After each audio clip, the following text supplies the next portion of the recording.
Aujourd'hui, je te propose un dessert ultra gourmand, une mousse de chocolat caramel sur une base croquante de granola, une recette gourmande et très simple à préparer. Je commence par écraser les granolas. Moi, je me suis aidée d'un verre, mais vous faites à votre manière. Une fois bien émietté, j'ajoute le beurre fondu, je mélange bien jusqu'à obtenir une texture sablée, que vous placez 30 minutes au frigo pour qu'elle reste bien ferme. Ensuite, je viens faire bouillir 20 cl de crème liquide 30%. Hors du feu, j'ajoute 300 g de chocolat et je mélange doucement jusqu'à ce qu'il soit bien fondu et que la ganache soit lisse et brillante. Quand le mélange est bien homogène, vous mettez de côté.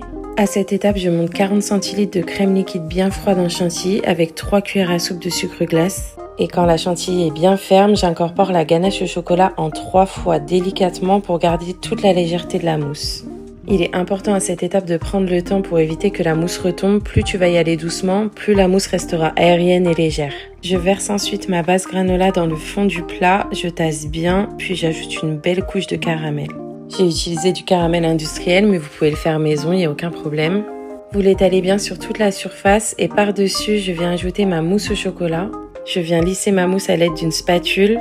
Et ensuite, je place le tout au réfrigérateur pendant au moins 6 heures, mais l'idéal, c'est toute une nuit. Moi, j'avais très peu de temps, donc du coup, je l'ai laissé que 4 heures et ça manquait de fermeté.